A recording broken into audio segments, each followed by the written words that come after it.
자, 그러면 이제 메타버스 이야기로 들어가 보도록 하겠습니다. 로블록스라고 굉장히 많이 들어보셨을 겁니다.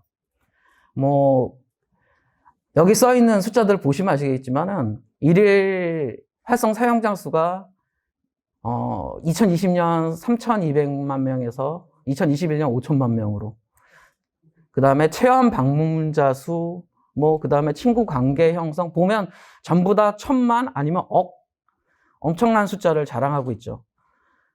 단순히 이렇게 확장만 되고 있는 것이 아니라 밑에 보시면 아시겠지만 세계적으로 유명한 음악가 아티스트들이라든지 아니면은 브랜드 회사들이 이 로블록스라는 메타버스 가상 공간에서 다양한 비즈니스 활동들을 벌이고 있습니다. 그리고 충분히 수익성이 나오고 있고요. 근데 이제 로블록스라고 하면은 대부분의 사람들이 그냥 그거 게임 아니야 이렇게 생각을 하시는데, 물론 게임의 형식을 취하고 있지만 정확하게 말씀드리면 이거는 플랫폼입니다. 게임의 형식을 취하고 있는 플랫폼이죠. 이 로블록스라는 곳 안에 들어가면은 이 안에서 개인들은 저기 보시는 것과 같은 다양한 장르의 소위 말하는 체험을 만들어낼 수 있습니다. 롤플레잉 방식, 액션 방식, 시뮬레이팅 방식, 플랫폼 방식, 타이쿤 방식으로 다양한 플랫폼을 체험을 만들어낼 수 있고, 그 만들어낸 체험에 다른 사람들이 참여를 해서 활동을 할 수 있게 하고, 이것을 단순히 그냥 재미로 즐길 수도 있고, 그 다음에 수익화시킬 수 있는 비즈니스 모델을 가져갈 수도 있습니다. 그렇기 때문에 이거를 메타버스 모델이라고 얘기를 하는 거죠. 자, 이러한 변화는 사람들의 라이프 스타일이 변화하고, 또 한 가지는 그러니까 오프라인에서 온라인으로 라이프 스타일이 변화했죠. 과거에 온라인에서 컴퓨터를 오랫동안 하고 있으면 옛날에는 그냥 게임하고 노는 줄 알았습니다. 그런데 어느 순간부터인가 컴퓨터로 일을 하기 시작을 했고, 지금은 컴퓨터에 앉아 있다고 해서 게임을 하고 있는 게 아니죠. 공부를 하고 있을 수도 있고 일을 하고 있을 수도 있습니다. 변했죠. 체류 시간이 바뀌었습니다. 남들이 보기에는 가만히 책상에 앉아 있거나 자리에 우두커니 앉아 있거나 침대에 누워 있는 것 같이 보이는데, 실제로는 그 사람은 무언가 의미 있거나 내지는 결과를 만들어낼 수 있는 어떤 활동을 하고 있을 수 있는 거죠. 자, 그러한 식으로 세상이 변화했다라는 거고, 이것은 바로 IT와 통신기술의 발달이 만들어준 겁니다. 자, 근데 그 안에서도 온라인 안에서도 이제 서서히 사람들 행동이 변화하기 시작을 했어요. 이전에는 정보 위주의 개인 활동, 그래서 보시면 아시겠지만 소셜이나 블로그 활동이라든지 쇼핑이라든지 이런 쪽으로 포커싱이 져서 지극히 개인적인 일들을 수행해 오던 것에서 코로나가 터지고 난 다음에 마치 본물 터지듯이 활동의 영역이 확산되기 시작했습니다. 그 안에서 회의도 하고 일도 하고 프로그램도 개발하고 여러 가지 활동을 하게 된 거죠. 그러면서 생활 반경 자체가 달라지고 행동 자체가 바뀌기 시작했습니다. 그래서 이거를 과거에는 개인이 정보 취득을 위해서 정보 위주 활동이라고 했지만, 지금은 맥락 위주 그리고 공동체 활동 위주로 변화하기 시작하고 있는 거죠. 자, 15세기하고 21세기라고 제가 적어놨는데요. 15세기에 크리스토퍼 콜럼버스가 새 세상인 아메리카 대륙을 발견을 했습니다. 그리고 21세기에는 새로운 세상인 메타버스가 만들어졌습니다. 이 사진은요, 저 안에 보시면 전부 다 저게 아바타들입니다. 로블록스에 모여있는 어떤 특정 행사에 모인 사람들입니다. 저 아바타 하나하나가 그냥 만들어져서 그냥 놓은 게 아니라요, 실제 사람들이 그 아바타를 조정해서 저게 들어가 있는 겁니다. 이러한 새로운 세상이 만들어졌죠. 자, 저는 이 15세기의 아메리카 대륙의 발견 이상으로 21세기의 메타버스의 발견은 굉장히 의미 있고 중요한 이벤트라고 보고 있는데요. 20년 전에 세컨드 라이프라고 하는 가상세계라는 게 있었습니다.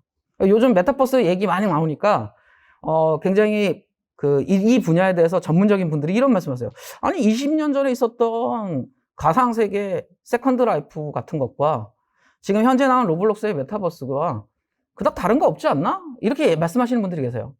예, 겉보기에는 다른 게 없을 수도 있습니다. 오히려 20년 전에 세컨 라이프는요, 안에 있는 아바타들 보시면 오히려 더 사람 같고요. 그래픽도 훨씬 더 훌륭합니다.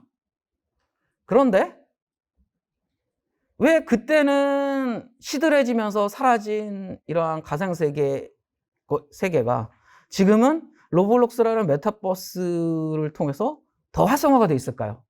그건 이제 앞서서 말씀드린 플랫폼이란 개념과 맞물리겠지만은 20년 전과 지금의 가장 큰 차이는요, 경제 활동이에요.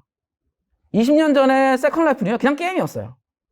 그런데 지금의 메타버스는요, 그 안에서 이코노미 활동이 가능하다는 겁니다. 그 안에서 경제 활동이 가능하다는 건 굉장히 큰 차이라는 거죠. 자, 15세기에 요 그림인데요. 아메리카 대륙을 발견한 다음에 아메리카 대륙 가서 뭐 했냐면요, 거기 있는 식민지에 사는 원주민들한테 원주민들이 그냥 장신구로 이용하거나 아니면은 그냥 굴러다니는 돌같이 취급하던 금을 가져오라고 해서 바치라고 했어요. 저희 금 가져가서 바치는 거 보이시죠? 그래서 저 금을 쓸어다가 본국으로 가져가서 돈을 벌었습니다. 자, 15세기에 아메리카 대륙의 발견은 저러한 재산적인 이득이 있었습니다. 그러면 21세기에 메타버스 발견은 없을까요? 자, 2017년에 한 번, 그리고 작년에 한 번 또 난리가 났었죠. 비트코인과 이더리움 때문에요. 이게 최근에 한번 시가총액을 본 건데, 비트코인의 시가총액 가치가 현재 전체 자산 가치가 한 919조 원, 1000조에 육박하더라고요. 이더리움도 431조 원. 피크 찍고 내려와서 조정받았는데도 이 정도입니다. 자, 이것만 있는 건 아니죠. 뭐 들어보셨는지 모르겠는데, 보드 에이프라고 해서 그 지루한 원숭이. 그래서 저기 있는 NFT가 개당 3, 4억 원에 거래가 되고 있습니다. 저것들이 메타버스 세계로 연관이 이어지면서 돈이 되기 시작했다는 거죠. 마치 신대륙에서 금을 끌고 모았듯이.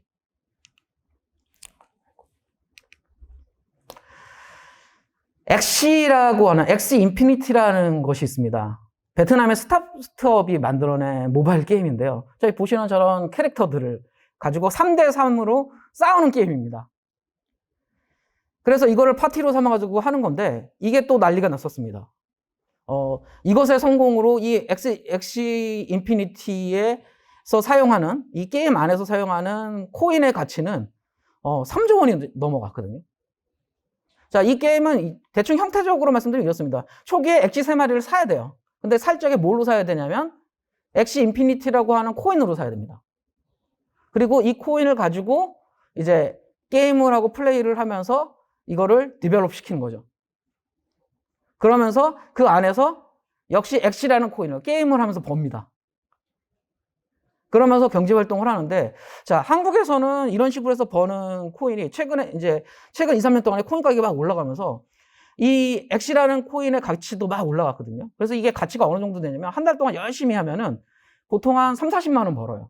근데 우리나라에서는 이 3, 40만 원이 큰 돈이 아닐 수 있는데, 저 베트남이라든지 태국이라든지 동남아 쪽으로 가게 되면은 대학교 졸업하신 분들이 한 달 동안 열심히 일을 해서 버는 돈보다 많을 수도 있습니다. 심지어는 여기에 맨 처음에 시작을 할 적에 저기 써놨듯이 100만 원 정도 들어가거든요. 3마리 엑시를 살려면요.